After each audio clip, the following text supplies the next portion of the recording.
Olympus did an oopsie. Nintendo did an oopsie. Joe's Vids did an oopsie. This is not Gloria Borger, but I did watch a few PewDiePie episodes, so let's get into the news.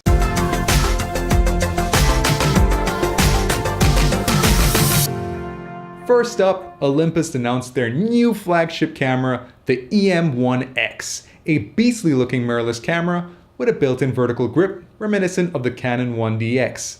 This thing is rugged, with a magnesium alloyed weather-sealed body. It comes packed with 2 quad-core processors and a bunch of camera features, but the problem is it's a 20 megapixel micro four thirds sensor sized camera being sold for $3,000 US. It's going toe-to-toe with full-frame cameras. I mean, we have the best photography DSLR that you can buy around the 3K price point, the Nikon D850, a 45.7 megapixel full-frame camera that only costs $300 more. On the mirrorless side, we have the Sony a7R III that costs $200 more with a 42 megapixel full-frame camera with low-light performance that will crush the E-M1X. Just so you know, I'm not a micro four thirds hater. I consider the Panasonic G7 the best entry-level 4K camera. Check out my review of that if you haven't already. And I'm filming myself right now with my recently purchased Panasonic GH5 that I really like. But I don't understand what Olympus is thinking with this price point. I mean, on the photography side of things, the E-M1X handheld high-res mode, it's awesome, giving you a 50 megapixel image by stitching together 8 pictures in camera. This feature isn't new, as older Olympus cameras and the Panasonic G9 can do this, but before you needed to keep the camera mounted on a tripod, now you just do it handheld. Now if you want to mount the E-M1X on a tripod, you get a 80 megapixel image size, which is crazy medium format sensor size level of picture quality at a fraction of the price. The catch is, this feature only works with still subjects, such as with landscape and product photography. So if you're someone that likes large prints, focusing on moving subjects, you might want to consider one of the other cameras I mentioned to get a consistent over 40 megapixel image. I mean, damn, on the photography side of things, for $1,500 US or less, you can get the Fuji X-T3 or a Panasonic G9.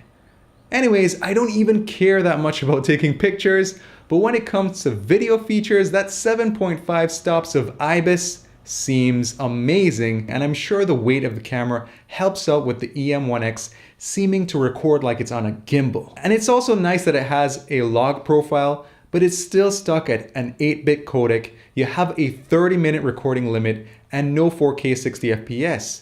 You might as well spend $1,600 US for a GH5 and get superior video features. And again, you could consider the Fuji X-T3 and a gimbal and still have extra money for lenses before you reach that 3K price point. Just man, who is gonna buy this camera? Next up, Nintendo. They announced at the Electronic Entertainment Expo, aka E3 in 2017, that they were working on Metroid Prime 4. Which made a lot of Nintendo fans, myself included, very happy. Metroid Prime was one of my favorite games on the Nintendo GameCube, the only game I ever attempted to get 100% complete. I think I only got 98% because I didn't scan something, but anyways, I was initially disappointed that the developers of the original Metroid Prime trilogy would not be working on Metroid Prime 4. Well, yesterday, Nintendo very openly admitted the game's current progress was not up to their standards, and they were scrapping everything, starting the game over, which means at least over a year of development time and resources have been wasted. But hey, Retro Studios, they're back.